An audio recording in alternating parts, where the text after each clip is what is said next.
Welcome to Keith Knight, Don't Tread on Anyone. This is a book summary and analysis of Chaos Theory by Robert P. Murphy. 2 essays on market anarchism. Essay 1 is titled Private Law.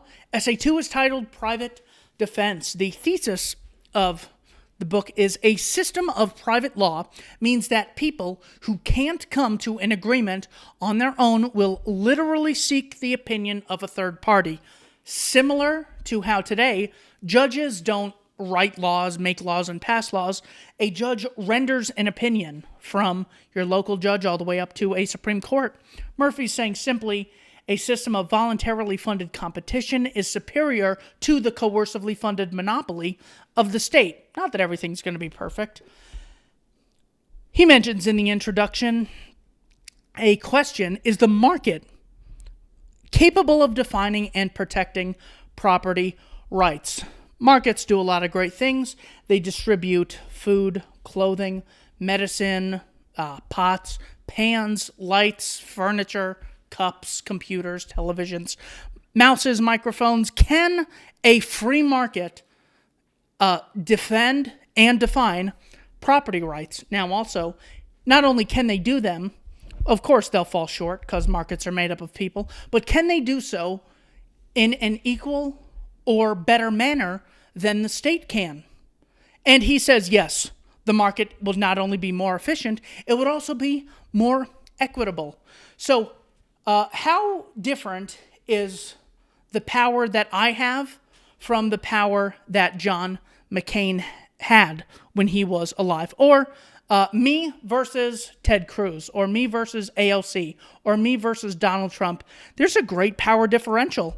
They have the ability, with their pals in Congress, to pass laws and force people to do things they otherwise wouldn't be able to do. Whereas, let's take me and Jeff Bezos. How much better is his TV than mine? It's definitely better. But is it like 100,000 times better? Just because he's 100,000 times richer? How much better is his computer? How much better is his food? How much better is his wine? Granted, all of those are probably better, but not much better. There's more equality in the free market, and there's less equality when it comes to things like courts. A rich person's much more likely to get off scot-free in court. Wealthier people have much better schools than the state because the state doesn't try to appeal to a voluntary purchasing customer basis. Now, 2 essays on market anarchism. What does he mean by anarchism? He has the word chaos in the title. Well, really he means word anarchy from the Greek prefix without, or the absence of, and the Greek noun archon, meaning master or ruler. Anarchy does not mean without rules. It literally means without rulers, without masters. Now, what is the difference between here are the rules in my house, here are the rules in my business, and here are the rules of the country? Well, they're different in size, but that doesn't get to the heart of the issue. The difference is a ruler claims the right to initiate violence against you when you have not voluntarily contracted with them on property they have voluntarily acquired or acquired justly through original appropriation. That is the difference between here are the rules of the hotel, and if you don't like America, you can move to Guatemala. The moral obligation is not on me to leave the country, but on statists to stop advocating the initiation of violence. Murphy says, here are some examples of non-coercive, non-central planned things that we see in society. Language. Who invented language? What was that person's name? Can I see those maps? Well, this was something a little more spontaneous. Who invented science? Well, science is a process millions of people engage in. We seek authorities. Newton, Einstein, Bill Nye, Neil deGrasse Tyson. We seek authorities, but none of them have the right to coercively rule us or initiate violence against peaceful people. Who's in charge of inventing math? Who invented the arts or movies or plays or paintings? Well, these are a lot of things that arose spontaneously. Money, the medium of exchange. Who invented philosophy? How is the central planning of philosophy? Who decides on what is historically accurate? A lot of these things are done through what's referred to as spontaneous order. The usual example is the pencil. Who invented the pencil? Well, literally no one can make it because it involves granite. It involves, just take wood alone. Who chops down the wood? So do the people who chop down the wood, are they the inventors of the pen? Well, no, because they can't get there without driving there. So it's them and the people who made the cars. But the people who make the cars buy the tires. Who invented the tires? Well, how do those people live? They live off food. Who invented that food? In other words, there is no one person or group of people planning all the things that lead to the pencil being created. But there's a lot of different steps and a lot of people involved. And it's so complex that you can't have a central planner if you want anything like this to be successful. Murphy asks, now consider... Well, before we get into how law is going to work in the absence of a state or a coercively funded monopoly, have you ever gone to a different city, Las Vegas? Have you ever gone to a different city without reading all the rules and all the laws and all the legislation in that city? Did you enter that city and not know what to do? Everyone's killing each other because no one's read the laws? Well, no, you can go from city to city without reading laws. I recently went to Las Vegas to see the Chris Angel show. I read 0 of the laws. And I didn't, there wasn't shooting, there wasn't violence, there wasn't killing, there was just people trading. All right, well, that's on a city basis.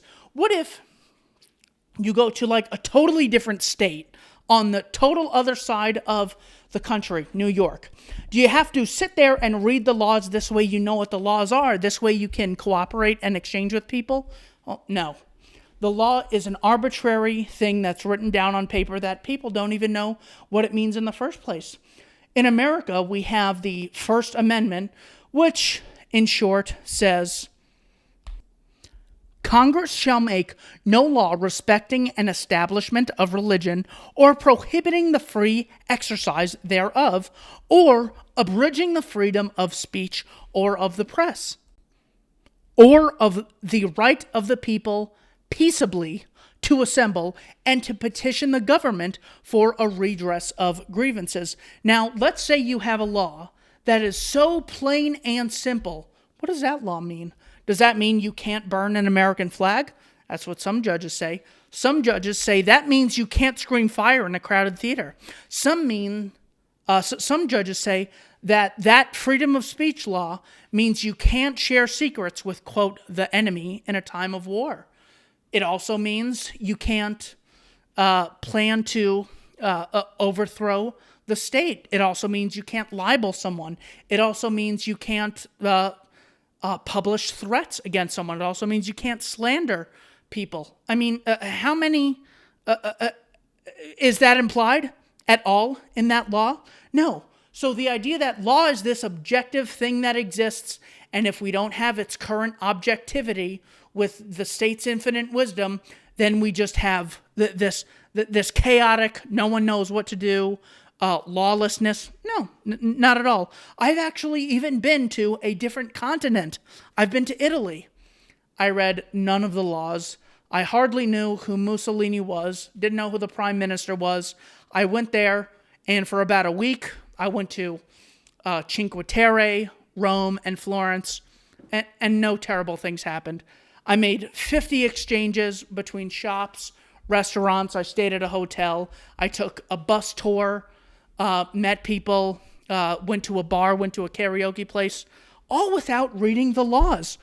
So does government really establish a law that everyone knows, and once you cross this place, you're subject to different laws, and thankfully there are laws, or else there'd be chaos? No. Same thing applies to even go further east. Go to Russia. Oh, before I go, I have to read what Putin and the KGB tell us to do. And really, this is an idea promoted by John Hasness, where he has a article titled The Myth of the Rule of Law, where he defines anarchy. Anarchy refers to a society without a central political authority. As we can see, Las Vegas, New York, Italy, and Russia are in a state of anarchy because there's no United Nations, run by the Pope who decides every law there should be, because then there's chaos between countries. But it also used to refer to disorder or chaos. This constitutes a textbook example of Orwellian newspeak, in which assigning the same name to two different concepts effectively narrows the range of thought. For if a lack of government is identified with the lack of order, no one will ask whether lack of government actually results in a lack of order. And this uninquisitive mental attitude is absolutely essential to the case for the state. For if people were ever to seriously question whether government is really productive of order, popular support for government would almost instantly collapse. John Hasnas, professor of law at Georgetown University. Now, again, we are back to the two ways of arranging an industry. We could have voluntarily funded competition, or we could have a coercively funded monopoly. The first example Robert Murphy gives is the example of a contract. He says, well, it's very likely, according to how humans currently act in their self-interest, that an employer may write out a contract and says anyone who wants to be an employee, earn money so they could exchange goods in the marketplace, will say, I hereby vow to not steal from company X, signed the, arbitration company Y. Now, there is something to keep in mind when discussing, privately, voluntarily funded competing agencies, is the fallacy of unobtainable perfection. This is when the arguments for and against courses of actions are assessed, it is important to remember that the choice has to be made from the available alternatives. All of them might be criticized for their imperfections, as might the status quo. So, in other words, what if an unjust law is passed? Yeah, that could definitely happen. Well, what if an unjust law is just randomly enforced by a firm? Yeah, that is definitely something that can happen, both under private law and under statism law. Do you agree with all the laws that all the governments have passed? All the mass murder, all the wars, all the kidnapping, all the enslavement under the guise of a draft, all the theft under taxation? Yeah, private firms might pass unjust laws. That's why it's so important for us to recognize that they don't have rights any other person or group of persons have. Unless one of the options is perfect, the imperfections of the others are insufficient grounds for rejections. Well, what if there's two firms and they don't agree on stuff and then they just start shooting out? All right, I don't think that will happen because violence is expensive, so they have every incentive, or much more of an incentive than states do, to go to war. You're more likely to go to war when taxpayers don't have the ability to opt out. But you know who else goes to war? Governments. You know who else solves things by using violence? Governments. The fallacy of unobtainable perfection is committed when lack of perfection is urged as a basis for rejection, even though none of the alternatives is perfect either. Now, Robert Murphy asks us to sort of use a real-world example of dictionaries, saying there is currently no government-imposed dictionary committee where they tell us what all the words mean. So we kind of live in language anarchy. Now, think of how dangerous this is. I ask you for something, you say you'll give it to me, and you give me something totally different.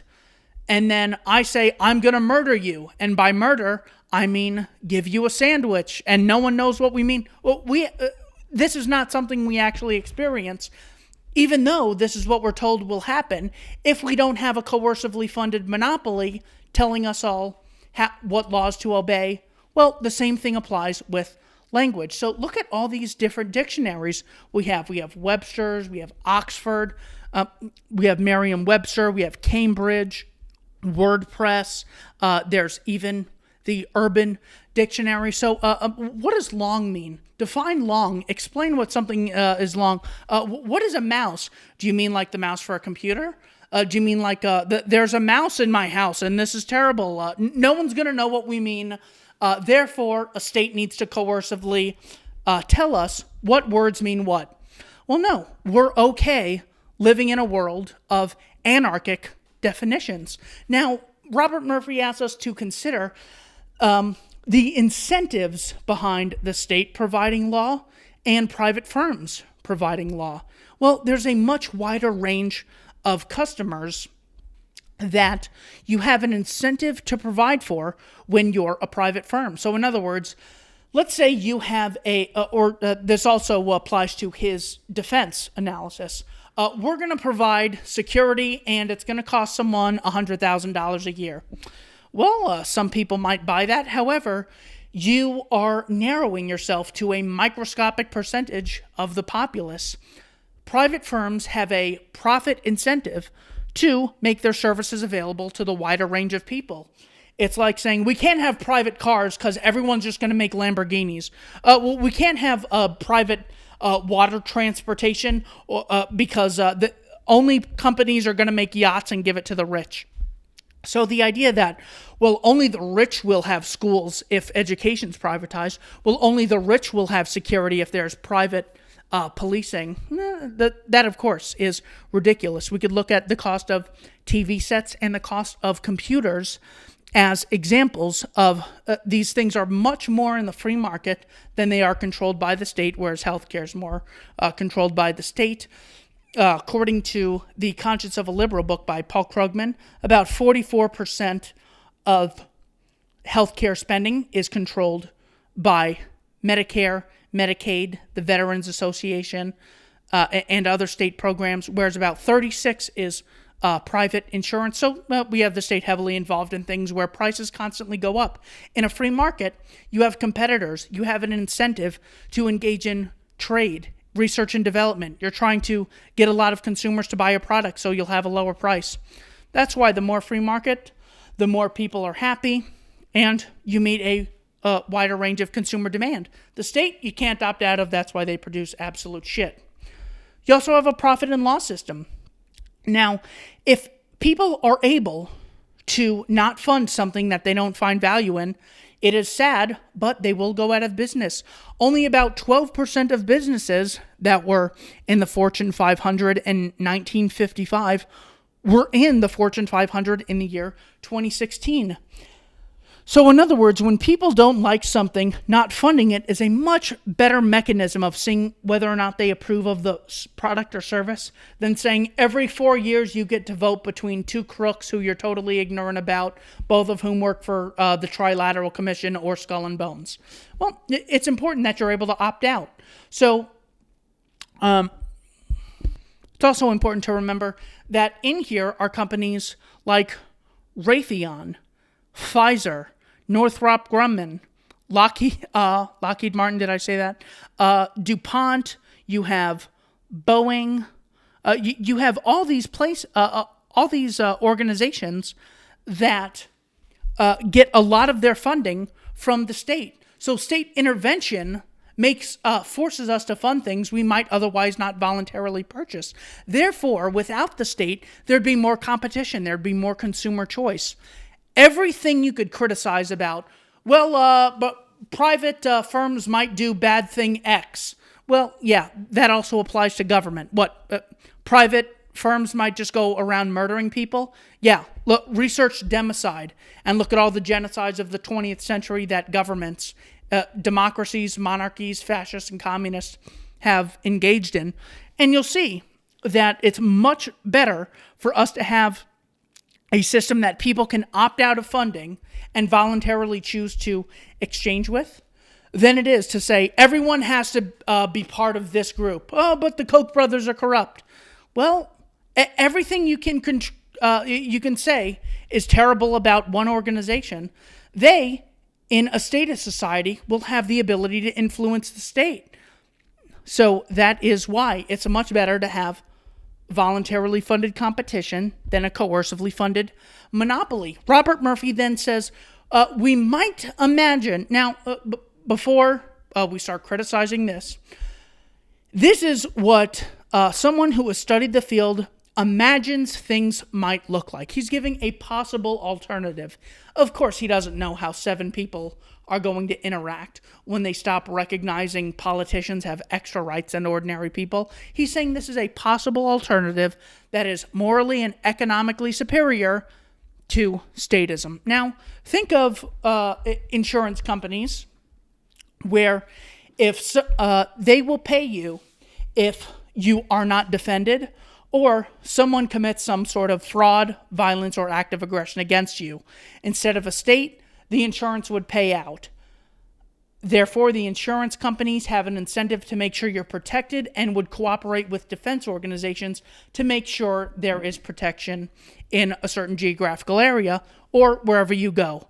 Most people will spend their lives without violence being initiated, so the insurance companies are much more likely to make money in the long term than have to pay out. Therefore, we could see insurance companies replacing the state as a private, moral, voluntary replacement. Now, think of contracts that you make with insurance companies. My health care and my car insurance last 1 year. With the state, it's 4 years of a contract you can't opt out of, and you get a 1 in a million shot at affecting the outcome, assuming the outcome is legitimate. God only knows how the votes are really counted.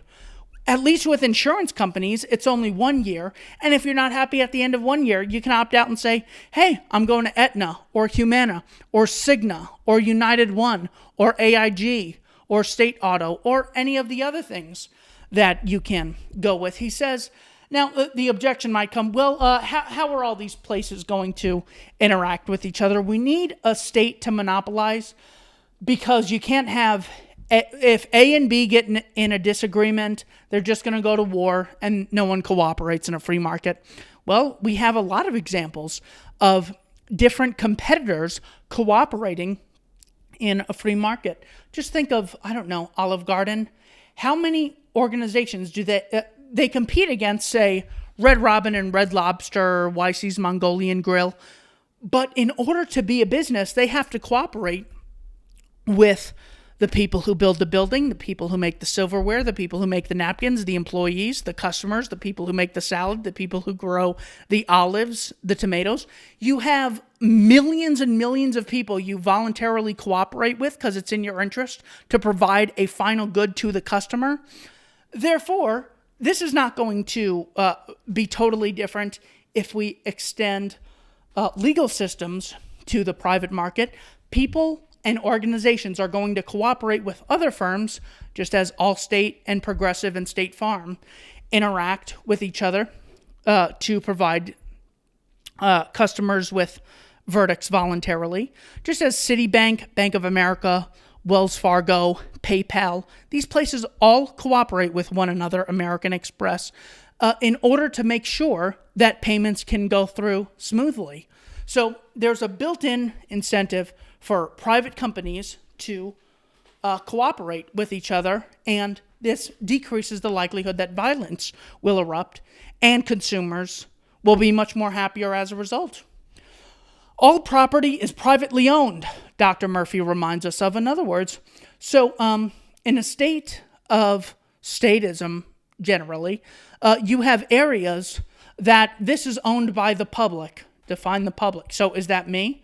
If I'm the public and I own it, I can do whatever the heck I want on it.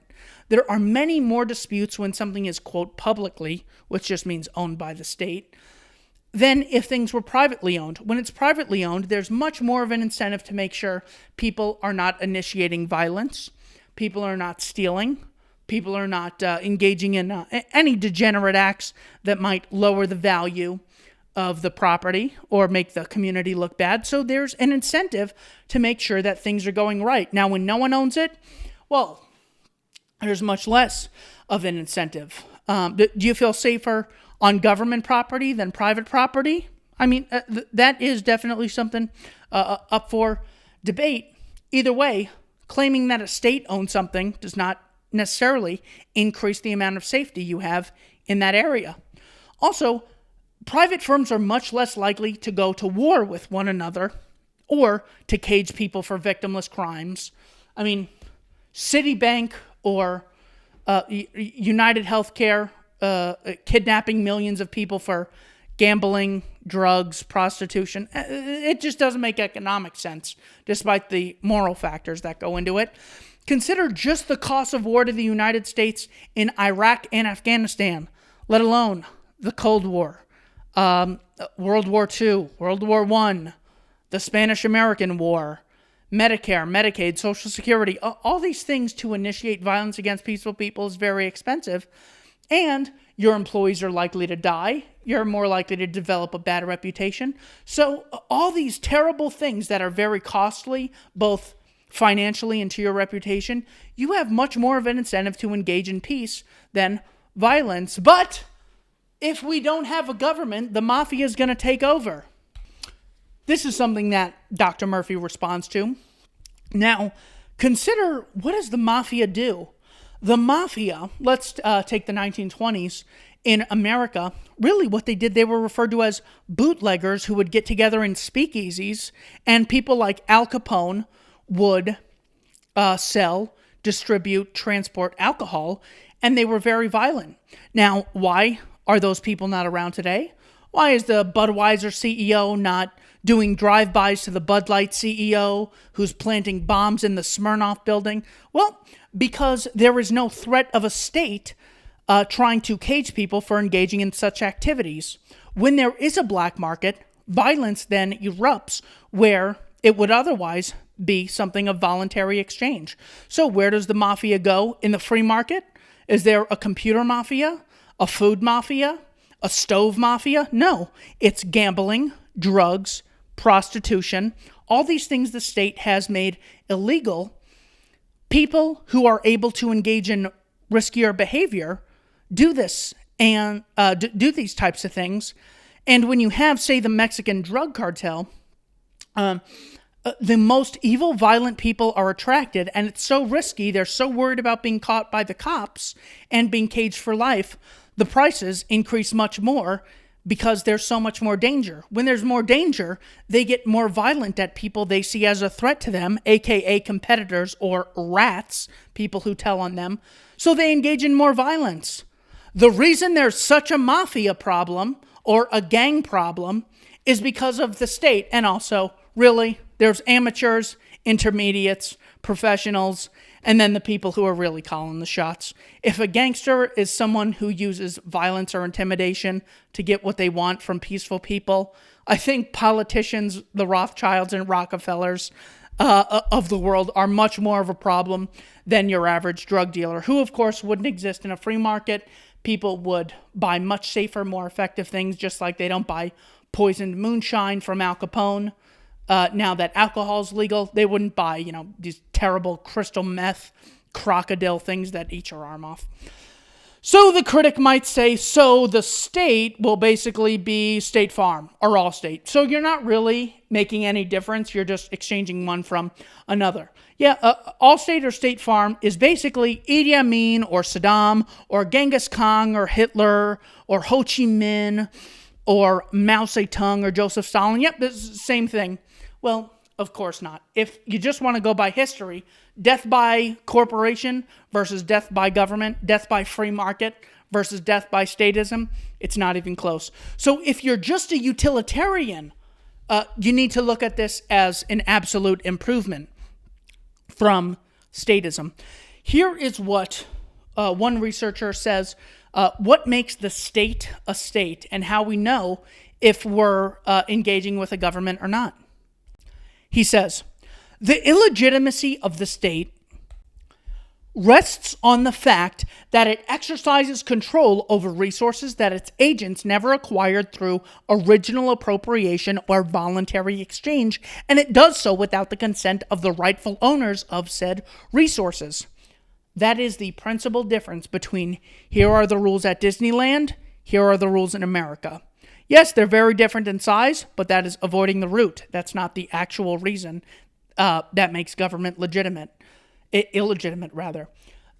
What makes the state unique and what makes Dr. Murphy's position not a statist position is the companies, he says, may replace the state in forms of security and law.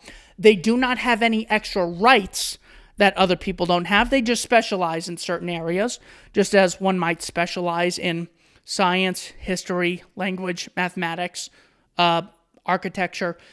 They have more voluntary social authority, more of a recognized, valuable opinion, but they have no more rights. Whereas today, politicians have rights other people don't.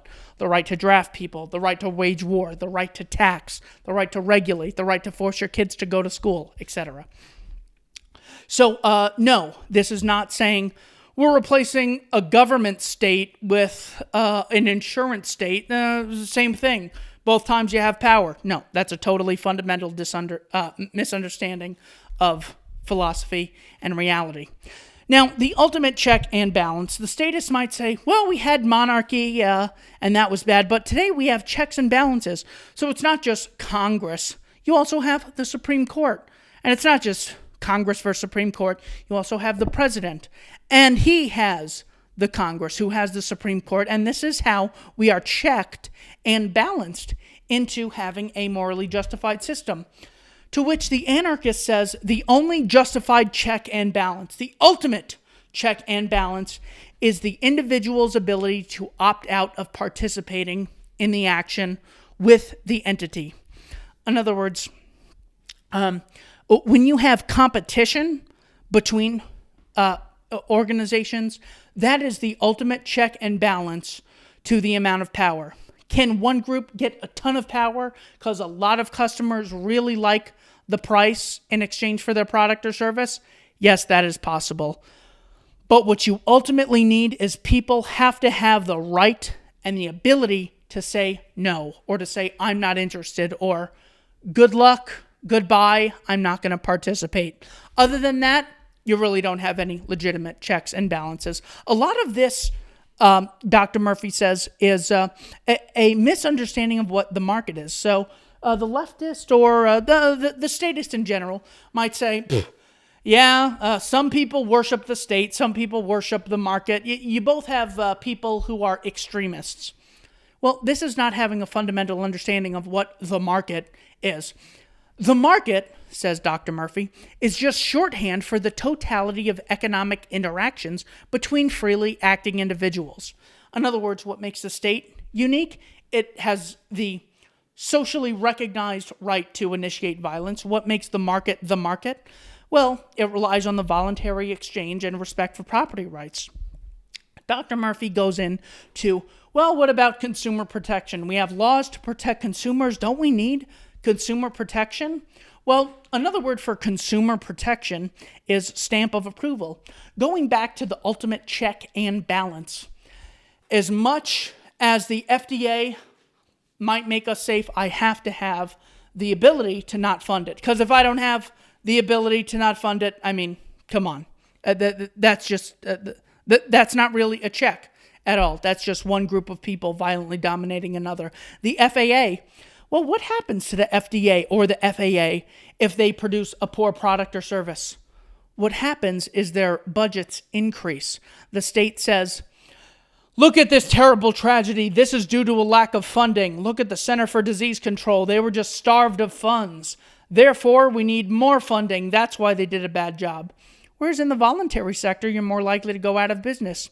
More in-depth analysis is done in a book called Death by Regulation by Dr. Mary J. Ruwart, where she makes the case that the FDA has no incentive to bring productive drugs to the market that save people's lives. So by postponing the arrival of those drugs, they've killed millions, yes, literally millions of individuals. If A wants to voluntarily trade with B, and C coercively interferes, C is responsible for the death. Robert Murphy says, in the absence of a state, you might have something like CBS 5, Consumer Watch, something we have in Arizona. You might have Consumer Reports saying, hey, this product gets our stamp of approval. We say this is a good product or this is a bad product. Now, is it possible for Consumer Watch or Customer Reporting or UL, Underwriters Laboratory, is it possible that they're mistaken and they do something bad? Yes. You know who else that applies to? The FDA. and the EPA and the Occupational Safety and Health Administration and the Federal Aviation Administration. So again, everything you say can apply to voluntarily funded competition also applies to the state, actually applies to the state tenfold. Now, Dr. Murphy says, trust the state. Certainly we cannot trust the state to protect us once it's disarmed us. So some might say, but what if there's a private company and they just don't care and don't protect me? Then what's my remedy? Well, your remedy in a free society would be to go to a competitor and stop funding them. Under a state, well, there's been many cases about this. Winnebago County has also had a case, but the most famous one, Warren versus District of Columbia, a District of Columbia Court of Appeals case that held that the police do not owe a specific duty to provide police services to citizens based on the public duty doctrine. That's going back to the year 1981. But hey, just worry about Putin interfering in elections, Stormy Daniels, and Venezuela, and Iran. Those are the real threats. Police claim the right to rule us, which is in total violation of the social contract. Only reason we have to pay them is because they protect us in exchange. So if they don't protect us, we don't have the obligation to pay them, correct? Well, no, the social contract's a lie to get people to be obedient. So the idea that, well, private companies are just going to engage in mass murder and not care about people, that also applies to the state. And there's actually a built-in incentive for people to not kill their own voluntarily paying customers to where you can go to a competitor. Also, a big check and balance is no one's going to assume this insurance company has extra rights, whereas politicians, when they cage people for victimless crimes, that's just legislation, and you can't blame the cops. They're just following orders, etc. When look, 77% of people in prisons, now granted, this number's up for debate, but a large portion of people in cages are there for victimless crimes. Or think of, the My Lai massacre, or spraying Agent Orange, or the bombing of civilians in Syria, Iraq, and Yemen, or the First World War, or the Second World War, or the Gulf War, or Wounded Knee. All of these things engaged in countless innocent people murdered. And we're supposed to be so terrified of a world without the group responsible for this, government. Please, it's ridiculous. Now, Dr. Murphy then gets into private defense. Now, of course, we've already gone over the morality of being forced to fund an organization you don't think is really defending you or don't think is moral. And he says it's important to use an apples-to-apples comparison when saying something like, an anarchist society couldn't defend against Adolf Hitler or the Soviet Union or imperialist Japan, in which he says, yeah, it's true a small anarchist society would have trouble fighting off Nazis, but a statist society would have a more difficult time. Consider this idea. One geographical area has one organization called U.S. government organization. We'll call it a standing army. Now, if you are able to get that one organization to, if you apply enough pressure, if you kill enough of their tribe, that organization is the only organization you need to surrender, and then you're done. You talk to the generals or the president or the secretary general, whoever's in charge, and if they order their men to stand down, well then, your geographical area has been taken over. Now, consider the area on the right, where you have a militia necessary to the security of a free state, as the Second Amendment says, where you have a geographical area where no one recognizes your right to rule. Imagine yourself walking outside with a crown on from Burger King saying that, I hereby rule you. Now, here's what you have to do. People would start laughing. And then if you started really pulling out a gun or a knife or imposing yourself, people would just recognize the right to resist you. I mean, unquestionably. Whereas in the first case, you have, I just got to focus on this one group, I get this one group, and I rule the territory. On the right, you have to sort of H-bomb the entire place from east to west, and then hope the survivors recognize you as legitimate. So it's not clear that a statist society is much less likely to get invaded or taken over than a statist society. In other words, it's about finding a balance when dealing with private defense or private law. How much of your money should you spend on food? Should you starve to death or spend 100% of your money on food? Okay, well, obviously those are extremes. You need to find an equilibrium. Should you spend all your money on church and building the beauty of the cathedrals? Or should you spend no money and should there be no cathedrals? Well, we want to find a balance between something ridiculously large and non-existent. So the best way to find that balance is to allow people to voluntarily fund things and be able to opt out, allow for free entry by competitors, allow for investment, allow for voluntary research into these agencies. The same thing applies. Churches, food, architecture, housing, legal systems, defense. So when you have things like a state where there's no incentive to find a genuine equilibrium, you can just charge whatever and they'll really pay it. That's why it costs the state trillions of dollars to make us less safe by creating enemies all around the world. This is a famous LA Times headline. $37 screws, a $7,622 coffee maker, $640 toilet seats.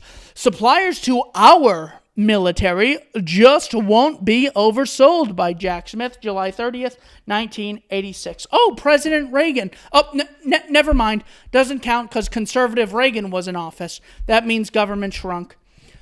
So if we look at the title, Chaos Theory, this is a term that is a branch of mathematics focusing on the study of chaos, states of dynamical systems who apparently random states of disorder and irregularities are often governed by deterministic laws that are highly sensitive to initial conditions. I believe this is the fundamental understanding of the book here. So even though you don't have a coercive central planner, you have a bunch of people. If you really look at the example of science, history, language, money, mathematics, exchange, ideas, history, although you don't have one entity calling the shots for everything, there is a sort of order that still exists if you take the pencil case from earlier. Dr. Murphy summarizes the main theme of his book, and he says competition and accountability would force true experts to handle the important decisions that must be made in legal systems. It is a statist myth that justice must be produced by a monopoly institution of organized violence. Thank you for watching. Keith and I don't tread on anyone.